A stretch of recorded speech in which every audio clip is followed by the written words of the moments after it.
Sheila E. drops bombshell, Prince's haunting warning about Diddy moments before his death.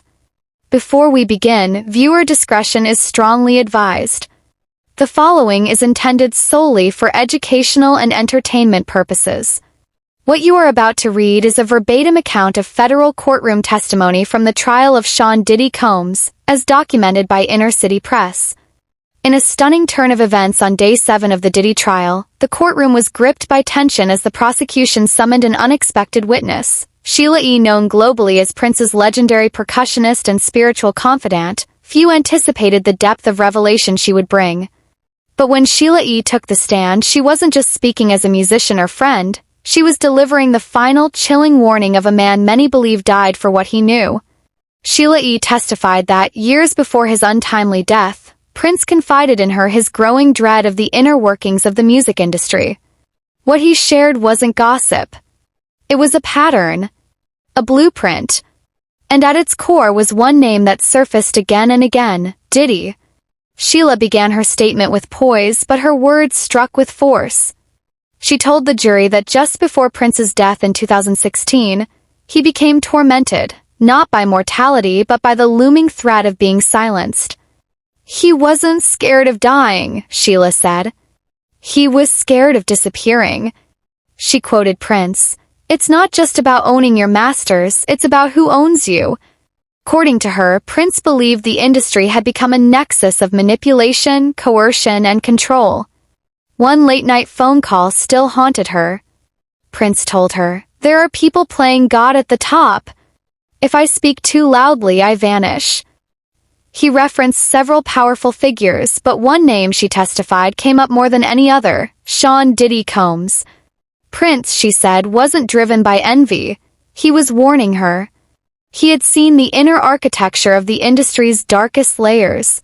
Sheila testified that he cautioned her against attending certain elite parties, especially those hosted or frequented by Diddy. "You don't want to be in that room," he warned her. "What happens there can't be unseen." To Prince, these weren't parties, they were rituals masquerading as social events. Sheila's demeanor shifted as she described a haunting episode. A party held at Prince's own Paisley Park, thrown not by choice but under pressure from unnamed industry power players. "It was the first Diddy party I ever saw," she said. And Prince didn't want it.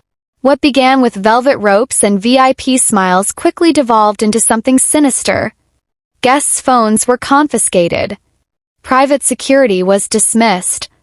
Prince looked at me and said, "This isn't my house tonight." Behind a closed-off wing of Paisley Park, a real party took place. Sheila never stepped through that door. But Prince did and came back a changed man. "Something dark came in with him," he told her the next morning. "And it won't leave." Sheila revealed that Prince believed control in the music industry wasn't merely financial, it was spiritual and psychological warfare. "They don't just want your hits," he told her. "They want your silence. And if they can't buy it, they bury you." He spoke of NDAs, secret meetings, and private footage. "They film everything," he said. "That's how they get you." Sheila testified that Prince believed a powerful blackmail network had been embedded within the industry, one that groomed, trapped, and silenced artists using recorded debauchery as leverage. And then the name Diddy resurfaced. Prince saw him not as a mogul but a handler, a gatekeeper who no longer created art but curated obedience. Sheila said, Prince believed Diddy wasn't just participating, he was orchestrating. Prince, according to Sheila, connected the dots between his own battles with Warner Brothers and Diddy's meteoric rise. He believed the same executives who sabotaged his freedom were bankrolling Diddy.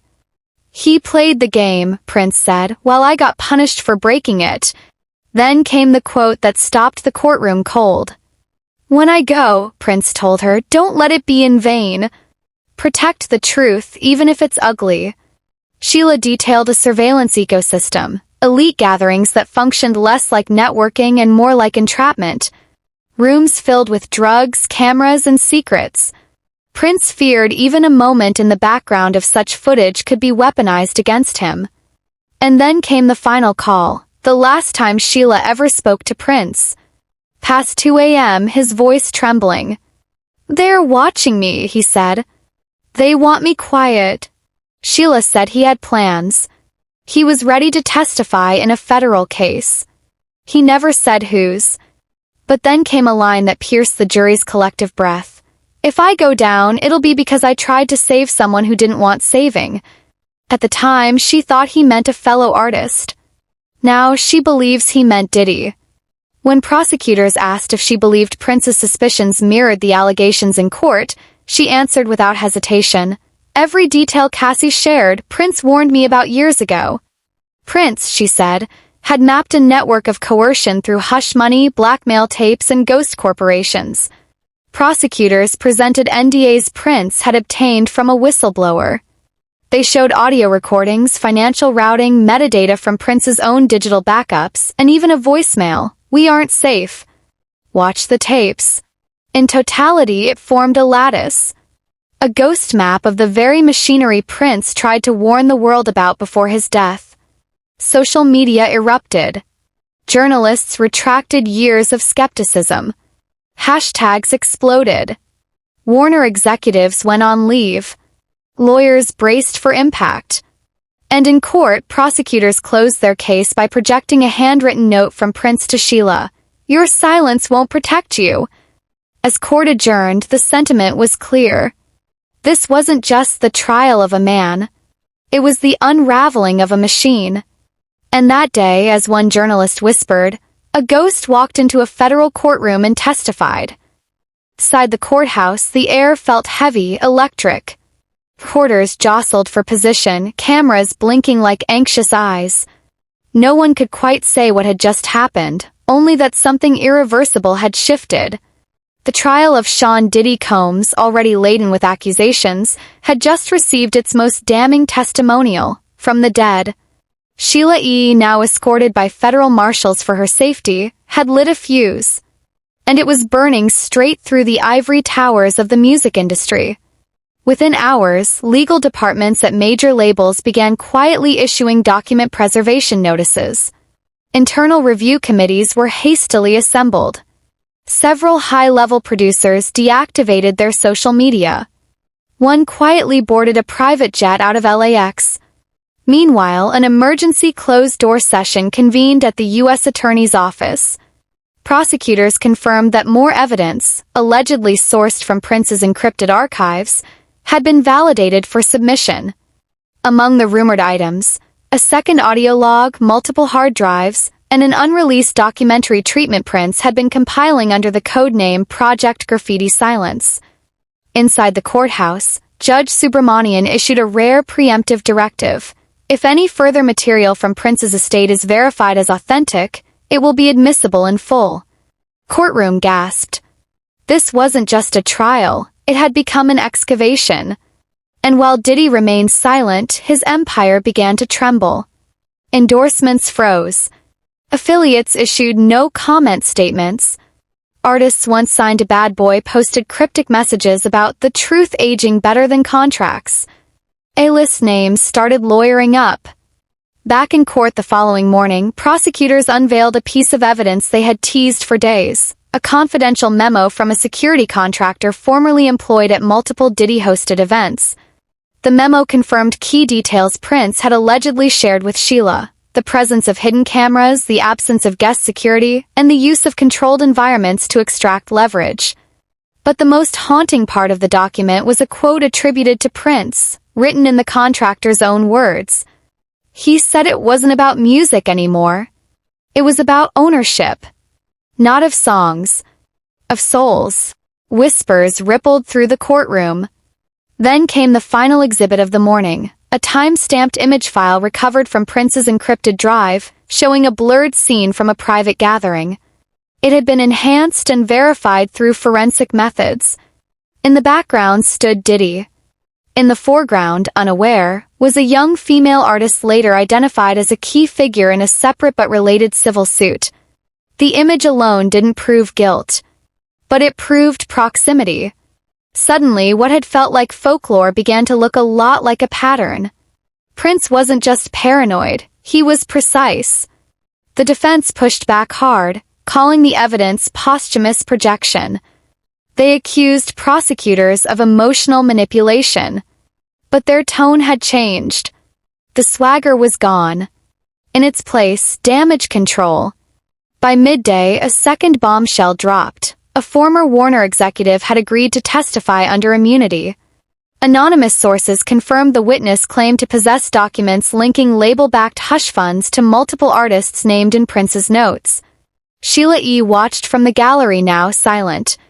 But her testimony had become a gravitational center. No longer just a voice for Prince, she was a catalyst. A bridge between whispered warnings and courtroom truth. That afternoon, the judge approved an expansion of the case's evidentiary scope to include prior incidents at industry events connected to both Bad Boy and Warner subsidiaries. Marked the first time the court formally acknowledged that what was once considered celebrity gossip could be legally relevant under RICO statutes. The headlines wrote themselves. Prince's prophecy now central to Diddy trial. Music industry reckoning accelerates. From symbol to whistleblower, the Purple One's final act. And through it all, a single phrase, scrawled decades ago in Prince's own hand, took on chilling new weight as prosecutors left it on the final slide for the jury. Truth sounds different when no one's allowed to hear it. The trial resumes tomorrow. And the world is listening. Courtroom was standing room only. Press badges flashed like paparazzi bulbs, and a visible law enforcement presence lined the perimeter. The mood was no longer speculative, it was anticipatory. People weren't wondering if more revelations were coming. They were bracing for what would come next. Judge Subramanian opened proceedings with a formal acknowledgement. We are no longer navigating a case of individual misconduct. This court recognizes allegations now involve systemic structures within the entertainment industry. The subtext? This was no longer just the United States versus Sean Combs. It had morphed into something larger. A mirror to an entire generation of power. The immunity witness, referred to only as Executive Alpha for safety, took the stand wearing a gray suit and a voice-modulating earpiece. He didn't look at Diddy. His testimony, however, landed like thunder. He described a covert financial system, codenamed Pipeline, run through layered shell corporations and discreet appearance stipends, tied to after-parties, retreats, and what internal memos euphemistically called influence incubators. According to Alpha, Prince had been surveilled, not just by paparazzi or tabloids but through coordinated industry intel. He was too independent, too vocal. And worse, he was documenting everything. Prince, the executive said, was close to exposing the pipeline. He had dates, contracts, audio, and he knew the names. A collective inhale swept through the courtroom. Prosecutors then submitted a handwritten ledger page from Prince's private vault, authenticated via ink dating and matched to his known journals. The entry was dated April 10, 2016, 6 days before his death. They offered silence in exchange for safety. I refused. If I disappear, don't let them own the narrative. Sheila has the keys. I've given her enough to begin the fire. Sheila E. wept quietly in the gallery. From the defense table, Diddy sat with his arms folded, chin lowered. The once composed mogul now appeared withdrawn. His attorneys shuffled papers with nervous precision. For the first time, jurors could sense doubt among the defense team, not in the evidence itself but in the magnitude of what was unraveling. That afternoon, a second witness was called, a forensic IT specialist from Minneapolis. He described an encrypted folder recovered from one of Prince's cloud backups titled simply, Black Box. Inside were folders labeled with city names, Hamptons, Bel Air, Street Barts, each containing voice memos, scanned NDAs, and venue security schedules. One folder, titled Vault DC, included a voice memo where Prince can be heard saying, "They call it culture, but it's really capture. You think you're networking, but they're just uploading your downfall." Gasps rippled. Even the judge sat back. Prosecution rested early, allowing the court to absorb the emotional weight. But the ripples extended far beyond the courtroom walls. By sundown, A Grammy-winning pop star announced her withdrawal from an upcoming tribute performance to Diddy. A documentary crew, previously denied access to Prince's estate, was reportedly granted an exclusive meeting by his surviving half-sister. And in a move that stunned the industry, a former Bad Boy executive-turned-pastor live-streamed a tearful confession, promising more names and more proof. Social media detonated again. The hashtag Prince warned us surged to over 4 million tweets in 8 hours. Media outlets no longer asked if Prince's fears were valid. They asked who would be next to speak up, and who might suddenly go silent. Back in court, a final revelation closed the day. A second voicemail recovered from Prince's studio landline, dated 3 days before his death. The courtroom listened in rapt silence. "I'm running out of time. Sheila, they've activated everything. If I don't make it, tell the story. You already know how it ends. Just make sure the world hears how it began." No one moved. No one spoke. The judge adjourned with a whisper. And outside, beneath a sky bruised purple by the setting sun, a protester held up a single cardboard sign that summed up the moment more clearly than any legal argument. "He died telling the truth. Are we brave enough to live with it?" The trial continues tomorrow. And for the first time in decades, so does the truth. Court resumed under a dense silence, one that felt earned, not imposed. A line had been crossed. Not legally, but cosmically. The air carried the weight of consequence, as if the walls of the courtroom themselves now bore witness. Judge Subramanian entered with solemn clarity. "Today, we are not just hearing testimony. We are confronting legacy." He wasn't speaking only of Prince or Diddy. He was addressing an entire era of complicity cloaked in glamour. Prosecution wasted no time. They called their next witness, a digital archivist contracted by Prince's estate, who had worked on restoring and cataloging hard drives recovered from Paisley Park. What she played next altered the trial's trajectory. A short, grainy video clip, time-stamped February 2015, showed a private performance at an undisclosed mansion. Diddy appeared briefly in the foreground, toasting someone off-camera. In the corner, faint but unmistakable, sat Prince, watching. Silent. Unmoving. His expression hollow. The jurors froze. The archivist explained that this clip was one of dozens found on a drive labeled Fallouts. According to Prince's embedded metadata notes, these were sourced from secondary cameras planted at events he had been forced to attend. One note read, "I stopped speaking. Started recording. Let them hang themselves." What followed was the playing of an audio log Prince had titled "For the Future." His voice echoed through the courtroom like a ghost narrating his own investigation. They turned the parties into stages. Not for music, for leverage. They invite you, feed you, film you. And if you resist, you disappear. They called it freedom. It was a contract with shadows. Court was silent. Clerk wiped her eye. One juror removed his glasses and looked downward. Then came the most devastating exhibit yet, an internal email thread between two mid-level Warner executives recovered via subpoena. The subject line read simply, "Paisley problem." In it, one exec wrote, "If he keeps pushing the anti-pipeline story, we'll have to trigger the NDA net." Or worse. The word worse hung in the air like poison. The defense, visibly shaken, objected to the email's ambiguity. But the judge overruled.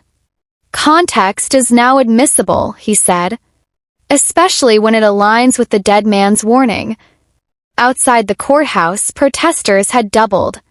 Some carried images of Prince with duct tape across his mouth. Others held signs reading, "Silence is suicide and he tried to save us." Inside, Diddy sat nearly motionless. When shown the footage of the party, of Prince staring into the camera lens, he closed his eyes and didn't open them for the duration of the video. Prosecution rested for the day with one final act. A projection appeared on the courtroom screen, a screenshot from Prince's private journal entry, its header written in purple ink.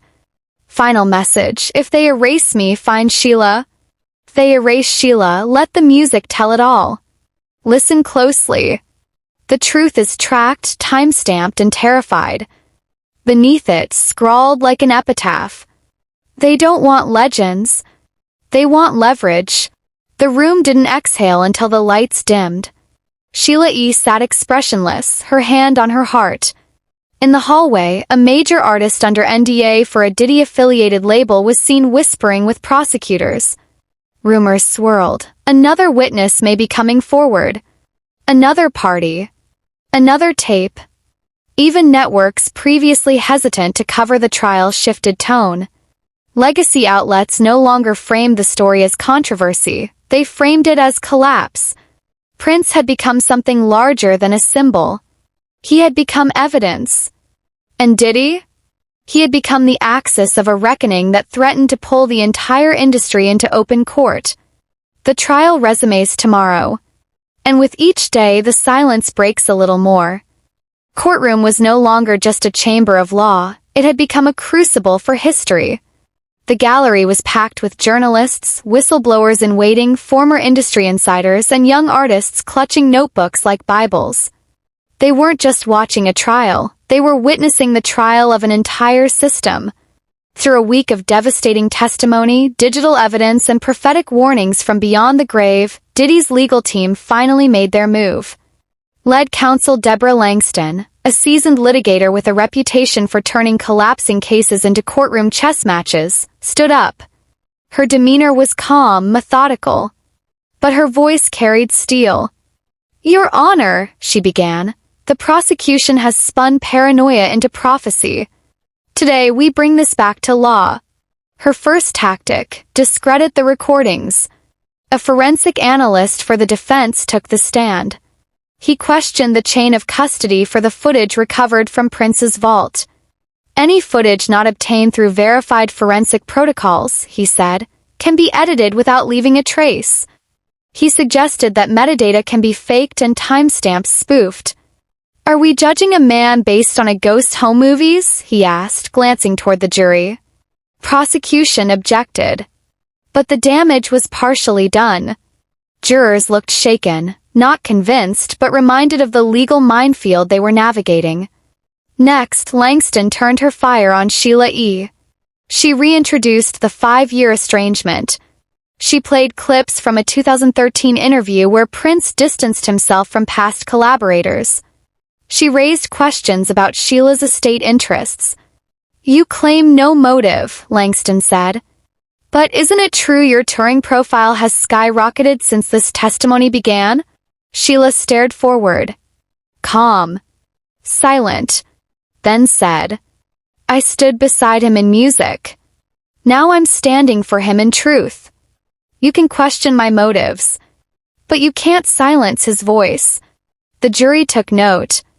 Then came a surprising twist. A former Paisley Park employee, subpoenaed by the defense, testified that Prince had always distrusted Sheila. That he suspected she was feeding information back to Warner executives. Courtrooms stirred. But before the defense could build momentum, the prosecution counterpunched, hard. They revealed an unreleased voicemail from Prince dated just a week before his death. It was addressed to Sheila, verifying her loyalty. "You're the only one I trust with this. If anything happens to me, tell them. Tell them it was never about fame. It was about freedom." The impact was seismic. The defense's smear campaign had failed to land a knockout. Instead, it exposed their desperation. Then came the wild card. Late in the afternoon, a sealed witness request arrived from a federal detention center. A former bodyguard for a music exec, arrested 6 months earlier on unrelated charges, was now offering testimony. He claimed to have worked security at multiple parties hosted by Diddy between 2008 and 2014. Through his lawyer, he submitted a handwritten statement. "I saw the rooms. I saw the cameras. I saw who walked in and who didn't walk out the same." The judge paused proceedings and scheduled a sealed hearing to determine admissibility. As the court recessed for the day, the energy shifted again. This wasn't just about who would win. It was now about how much more truth the public and the industry could stomach before the entire dam broke. And outside, someone had graffitied on the courthouse wall with purple chalk. "You can bury the artist, but the echo doesn't die. The trial resumes tomorrow." And every new voice brings us closer to the sound Prince said would come, the sound of silence shattering. They called him Marcus Clay. No one had expected him. Not the prosecution. Not the press. And definitely not the defense. Clay, a former private security contractor once embedded in the inner circle of high-level music moguls, was now an inmate, serving time on weapons charges. But what he carried to court today wasn't just a statement, it was a payload. Escorted into the courtroom in cuffs, flanked by U.S. Marshals, Clay nodded once to the judge, then turned toward the gallery. His voice was gravel but steady. "I was hard to keep people out, but what I saw was what they kept in." Over the next hour, his words stripped the courtroom bare. He testified that between 2007 and 2014, he worked at 12 private events, hosted or co-sponsored by members of Diddy's team in locations ranging from Beverly Hills to the Caribbean. Each event followed the same playbook. Guests were disarmed of phones. Staff rotated out halfway through the night. The rooms were designated private screening zones. All entrances monitored. Not for safety, but for leverage. Clay described hidden camera rigs embedded in ceiling moldings. They weren't just recording. They were categorizing who touched what, who did what, who saw too much. Prosecution asked, "Did you see Prince?" Clay nodded. Twice. He was quiet. Uncomfortable. Didn't drink. Both times he left early. And both times someone else left with footage. Courtroom was stunned. He then described one specific gathering, an underground party in Miami 2011, where he escorted an unconscious artist to a separate wing. "I was told not to ask questions, just to make sure no one followed." When asked who gave the order, he replied, "One of Combs' senior guys." But it all funneled back to the boss. Then he dropped the hammer. "Everything Sheila said?" Prince said.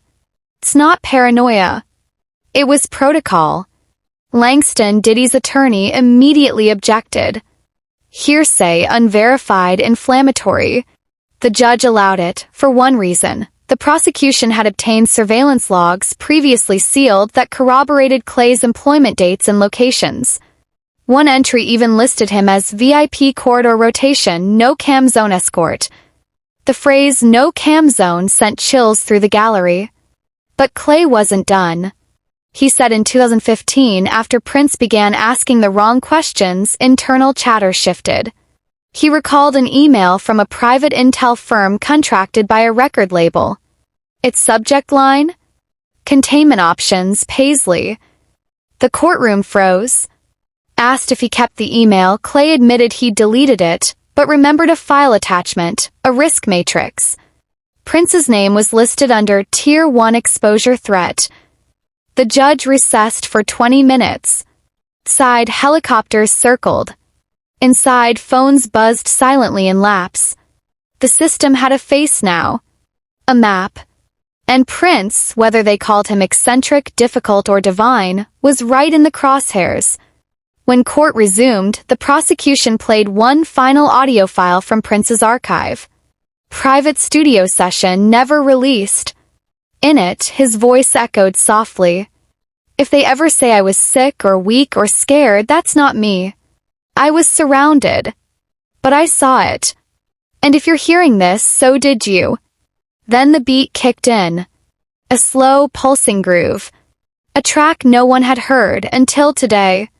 And in that room full of suits, fear, legacy, and guilt, Prince played again. As the jury listened, no longer just with ears but with a sharpened sense of truth, the message had landed. This wasn't just a trial anymore. This was a resurrection.